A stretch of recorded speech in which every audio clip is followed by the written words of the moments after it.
Hello guys, for today's video, ituturo ko sa inyo kung paano magpag-disarm ng baril. But before we start this video, make sure na naka-subscribe kayo, like nyo na rin, share, at i-click na rin yung notification bell para updated kayo sa ating mga bagong videos. Kaya bago ano pang hinihintay nyo, tara na.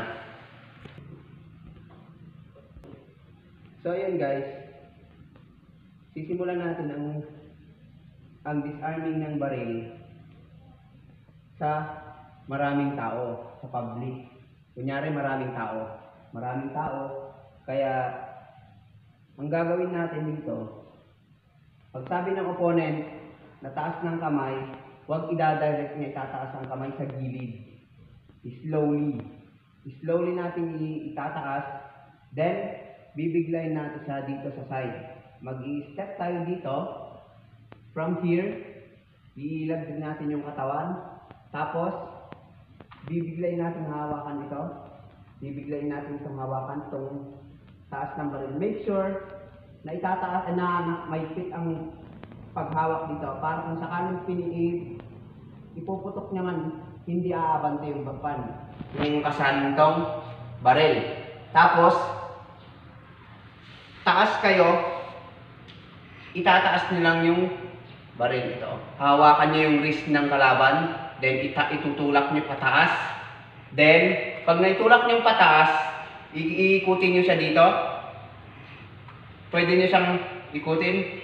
Pag nakuha nyo na, bababa siya kusa. Babalibag yan. Yan, babalibag siya. Then, kukunin nyo yung baril. Sasabihin, luhod. Antayin natin na dumating yung mga pulis na tutulong sa inyo. So, ayan guys. Isa pa. Slowly, pag sinabi ng kalaban, slowly, huwag pataas na straight. Dito lang. Slowly, dito siya. Pop, then, ibabaliin pala dito, babaliin, then, pataas, then, ikot yung kamay, pop, then, hugot. Hugot yun, then kwanto. Okay guys, balik tayo punta naman tayo guys sa kung kayong dadalawa lang.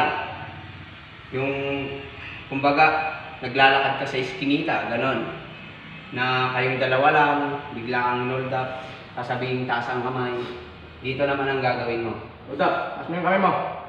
Slowly, hindi katulad kanina, sa left ka, nag-side, pero ito naman, dun ka sa right mag-side. Pag sabing taas, bibiglay mo siya dito, kukunin mo, hahawakan mo siya dito, then hila, bibigay yan, kasi yung daliri niya dito, nakapasok sa may gatilyo. Kaya bibigay yan. Pag hila mong ganyan, bibigay, then hilain mo, luhod. Ganun yun. Again.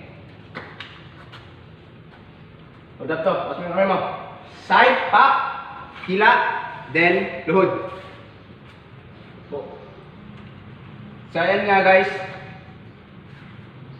guys. Dalawang tips lang yung ibibigay natin for today. Next naman is magbibigay tayo ng disarming ng knife. Hope sana may natutunan kayo ngayong araw at sana ingat lagi, lalo na sa mga kababayan nyo.